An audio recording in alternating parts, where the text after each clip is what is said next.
Have I been cued? No, thank you.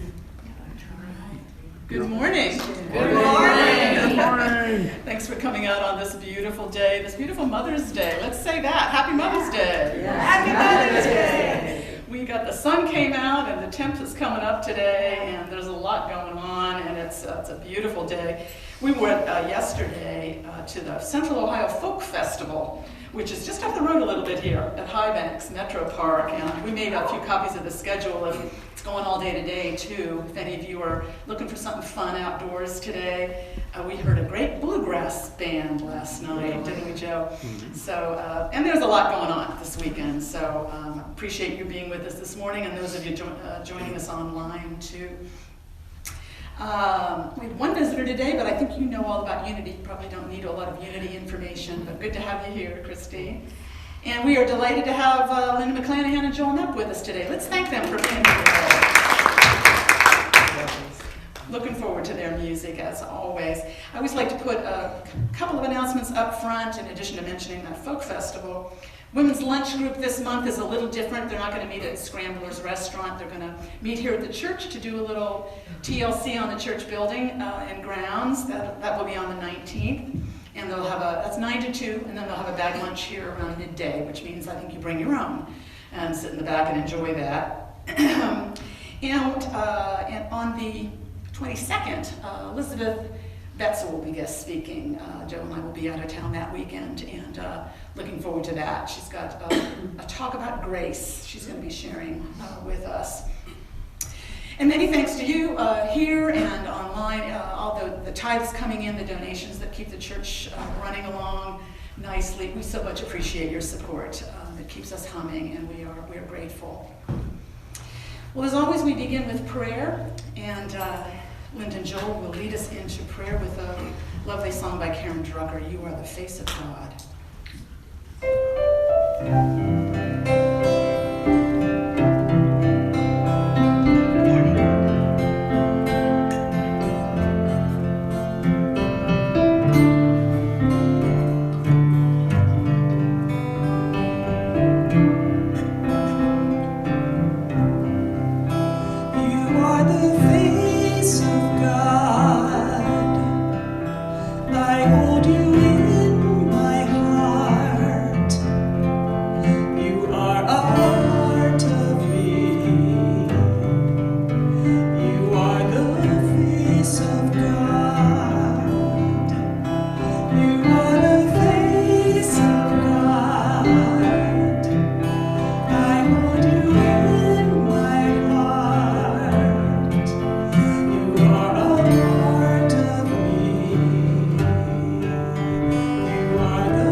For strength, for peace, for healing.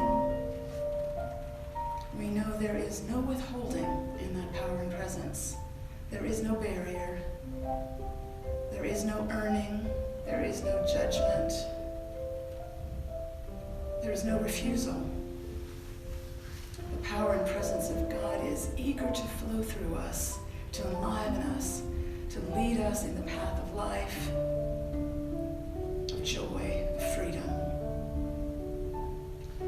This is the great treasure hidden in our very midst, deep at our core, there for us to discover and to claim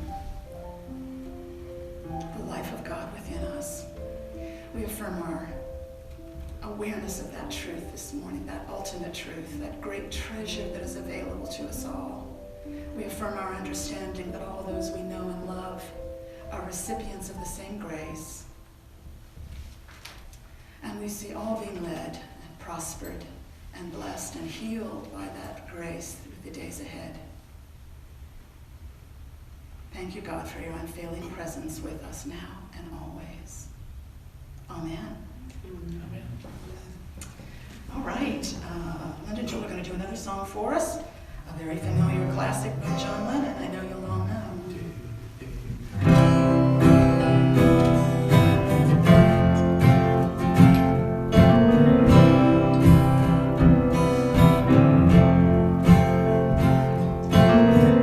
Imagine there's no heaven. It's easy if you try. No hell below us, above us only sky. Imagine all the people living for today. Imagine there's no countries. It isn't hard to do. Nothing to kill or die for, and no religion too. Imagine all the people living life in peace. You may say I'm a dreamer, but I'm not the only one. Hope someday you'll join us, and the world will be as one. Imagine no possessions. I wonder if you can. No need for greed or hunger. A brotherhood of man. Imagine all the people sharing all the world. You may say I'm a dreamer, but I'm not the only one. I hope someday you'll join us,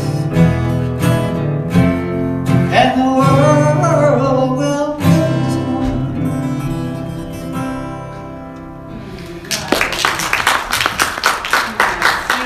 Thank you guys. And feel free to come on down and sit and relax for the next 20 or so. All right. Well, it's Mother's Day. I was trying to think of my all-time favorite Mother's Day humor. Well, I had a few things. Barbara Martin, who she is, Barbara, shared with me I thought were awfully cute. So it's kind of insights from one of the wise women in our midst. The discovery that I have everything that I wanted as a teenager, only 60 years later. I don't have to go to school or work. I get an allowance every month. I have my own pad. Remember pads? Yeah. I don't have a curfew. I have a driver's license in my own car. And I don't have acne. Good times, good times. My favorite, here's my favorite Mother's Day joke. I think it's a quote from humorist Calvin Trilling, who said, the most amazing thing about his mother was that she fed a family of 5 for 30 years on leftovers. The original meal was never found. I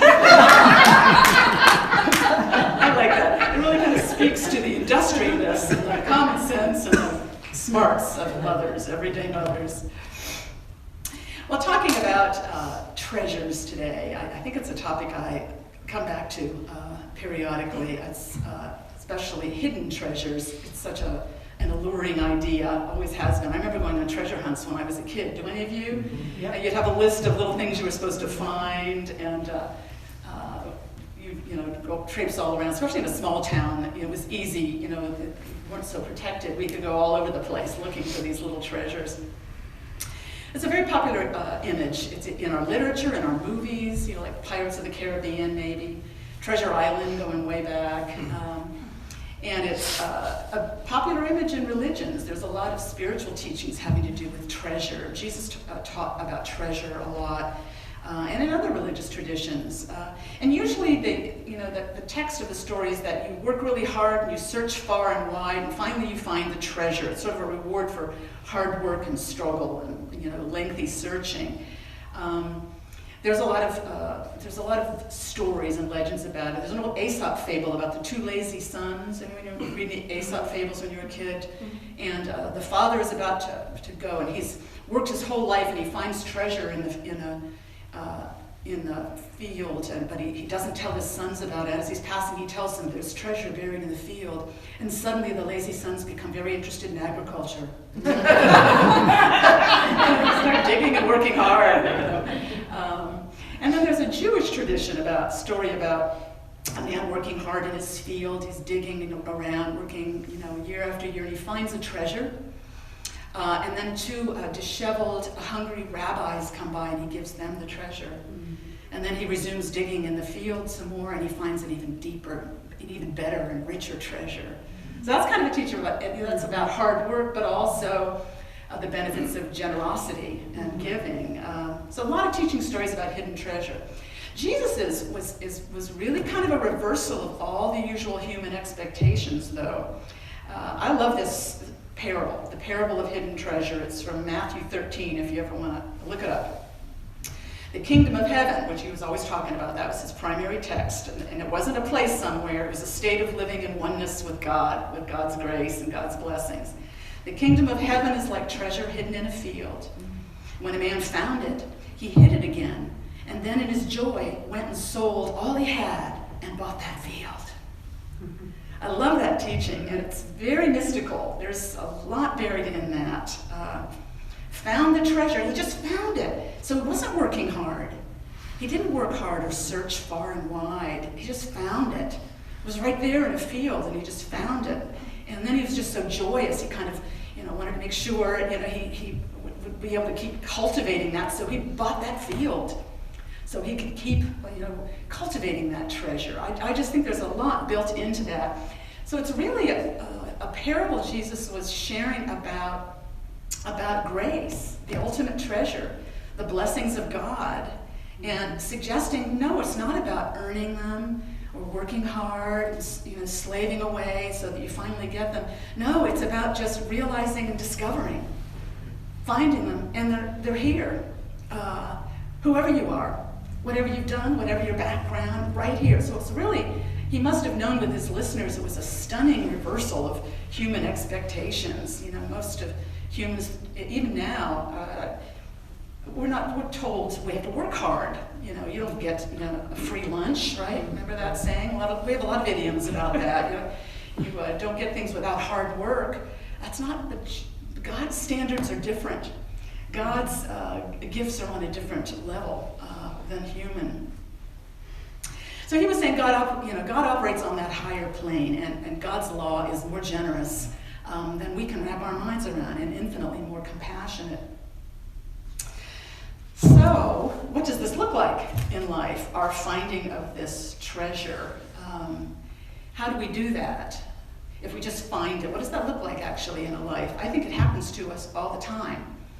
We've all had many experiences of finding hidden treasure, I believe, and it's not going to quit for us anytime soon. It's in the nature of our lives. So what does it look like?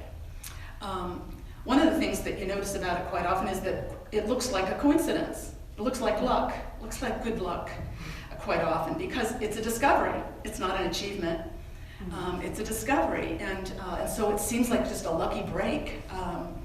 And we've all had these experiences of finding treasure this way. I've shared a number of mine in messages down through the years, like one from my very, very early 20s. After college, I moved to a big city because I wanted to experience life in a big city. So I moved to New York City, and it was rough.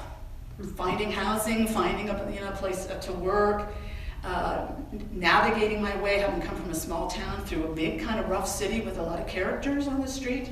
Using that kind of gentle word, character. There was a lot of characters, and it was kind of rough. And I was not sleeping well, dealing with a lot of stress. But found a job, and to my surprise, around the corner, I noticed there was a Unity Midtown Center there that wasn't where they held Sunday services, but they had a noon meditation, and they had an office there. So I kind of just stumbled upon that by luck, went around the corner and spent a noon-hour meditation there one Sunday, and stumbled upon this feeling of unaccustomed peace.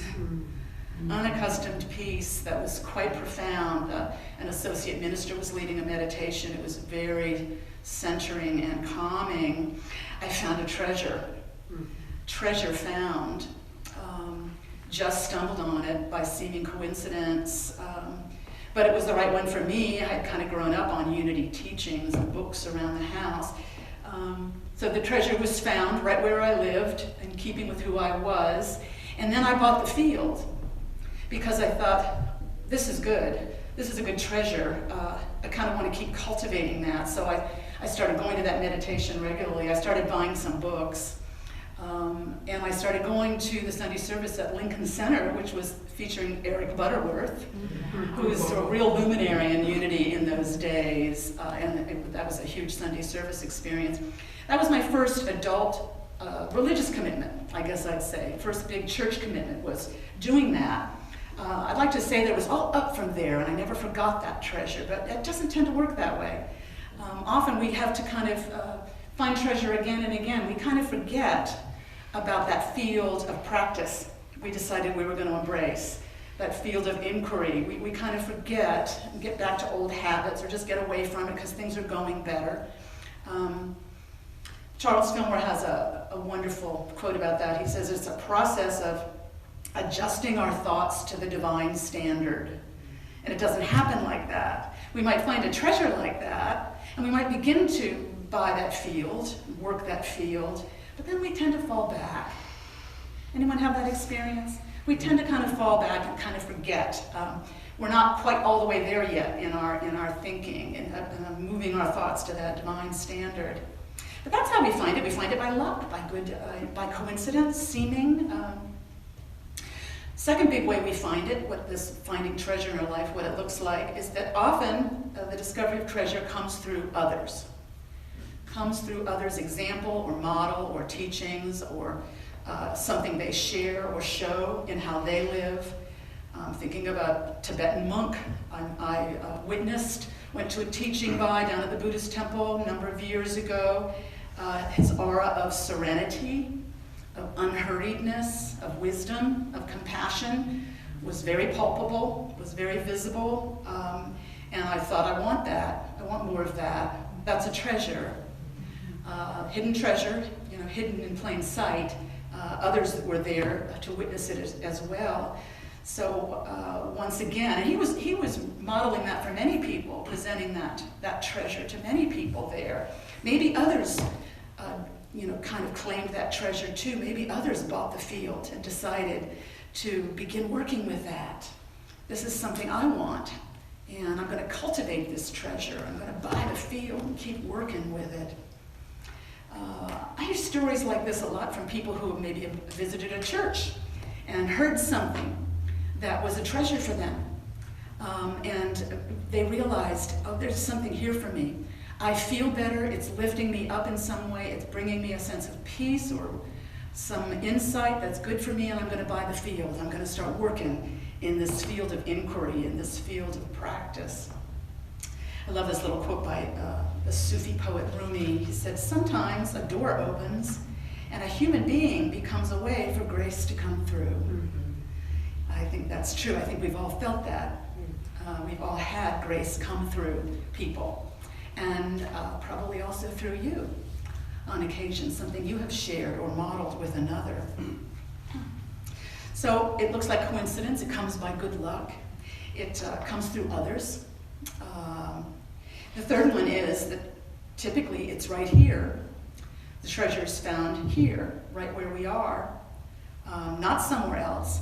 And that's a really important thing to remember about treasures, the treasures we need to be happier or healthier or freer, that they're usually right here, because we have a tendency to want to go someplace else quite often, especially when we're in distress or we're unhappy or unwell, or whatever the situation might be. We want to flee our current situation. We want to reject things in our current situation and go somewhere else where it'll be better, and I'll leave these troubles behind. But all our stories, all our scriptures, all the stories about treasure and the legends about treasure tell you it's here. It's in your own realm.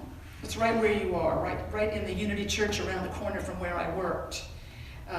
It's right in that presentation I went to, in that lecture I heard downtown. It's right where you live. Tends to be where you're going to find the treasure. And that's a very familiar old teaching. We know it pretty well. How many have seen The Wizard of Oz? That's the teaching at the end of The Wizard of Oz, right? What does she say? If I ever go looking for my heart's desire again, I won't look any farther than my own backyard. That's the teaching.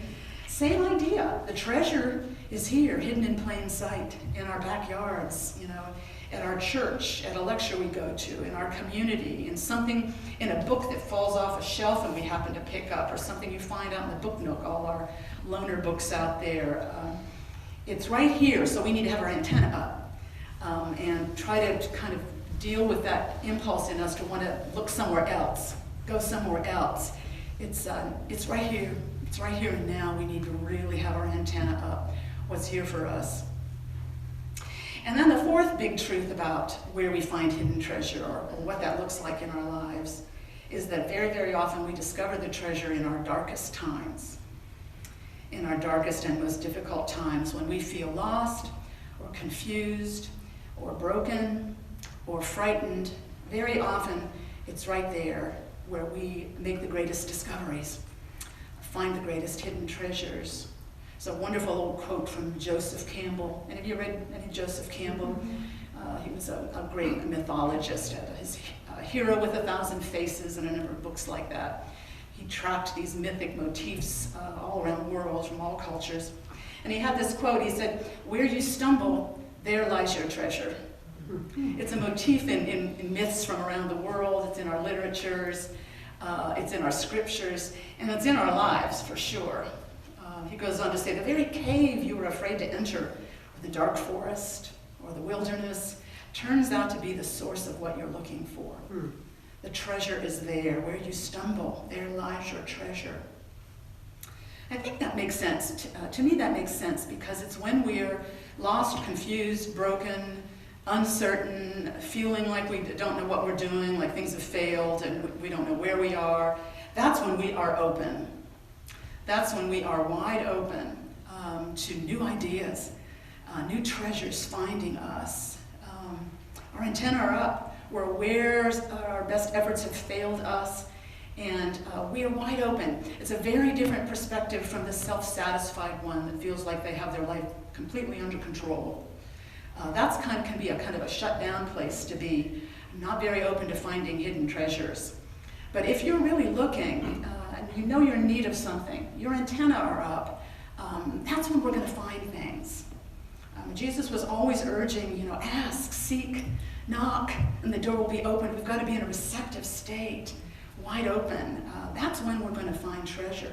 And very, very often, that's when things are tough. That's in the dark times. We hear a lot of stories about this in our news, just in our daily lives, sharing stories with one another. I was struck by a story.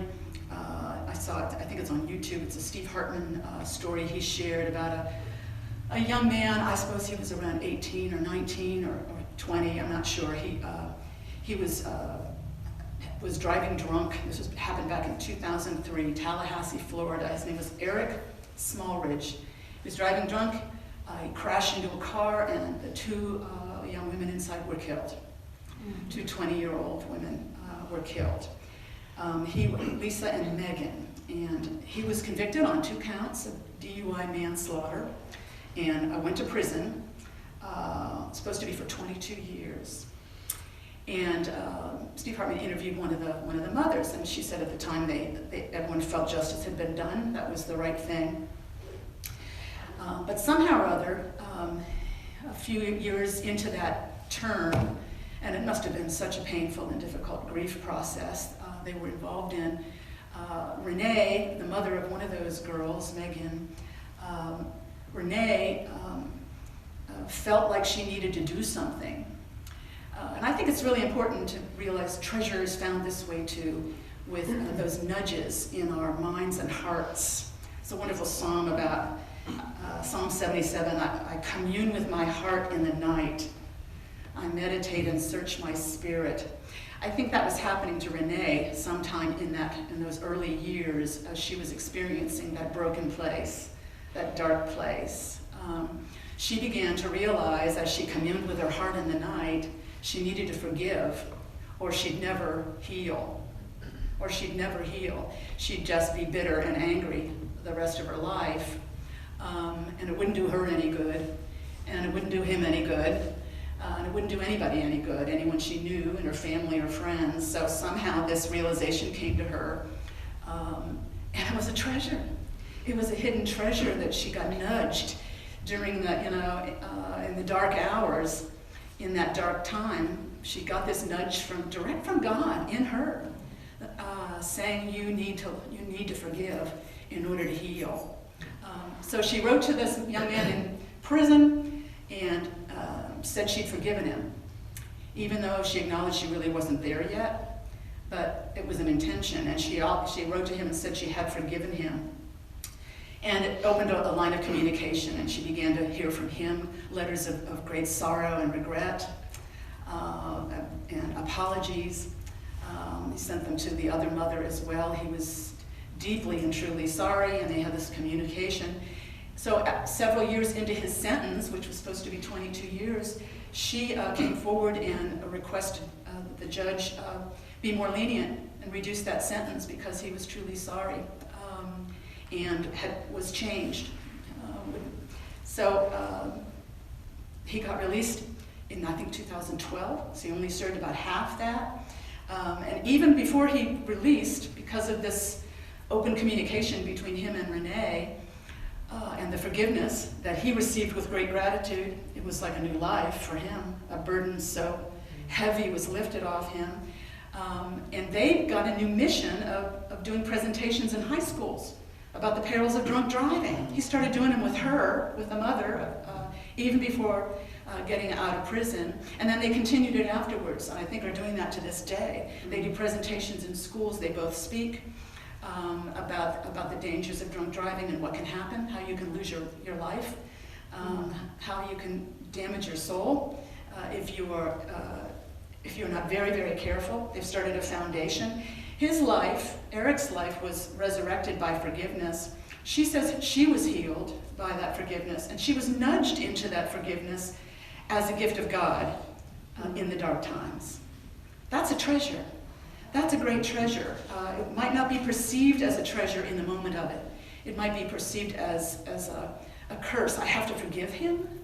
She said, I could have refused that, of course, and been angry my whole life, and the whole world would have said, you're right.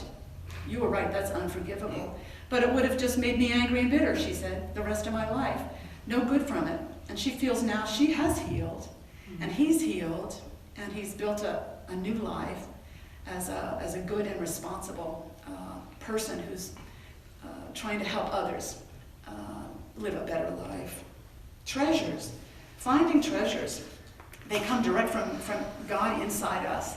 They come in our guidance. They come in those hard times when we're communing with our hearts in the middle of the night. I think it usually comes around 3. Would you agree? 3, maybe 3:30. That seems to be the hour when I commune with my heart in the night.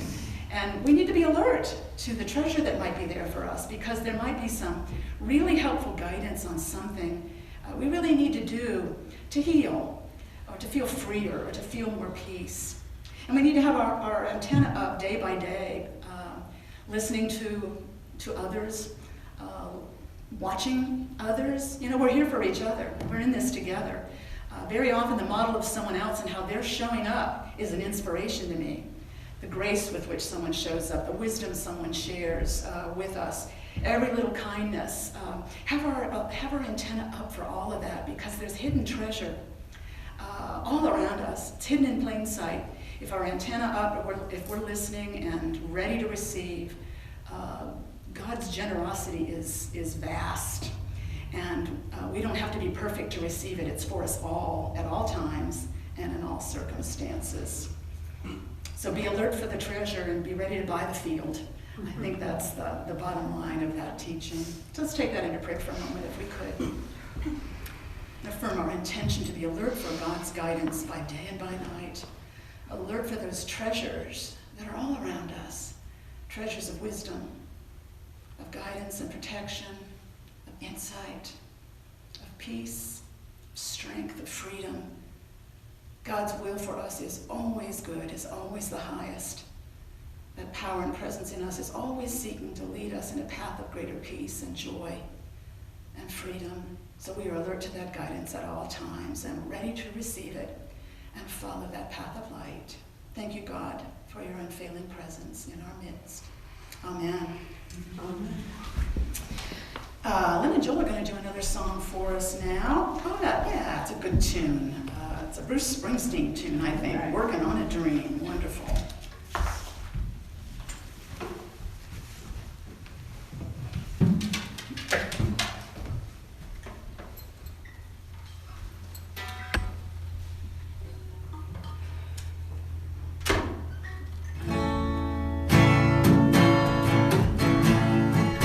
Out here the nights all long, the days are long. I think of you and I'm working on a dream. I'm working on a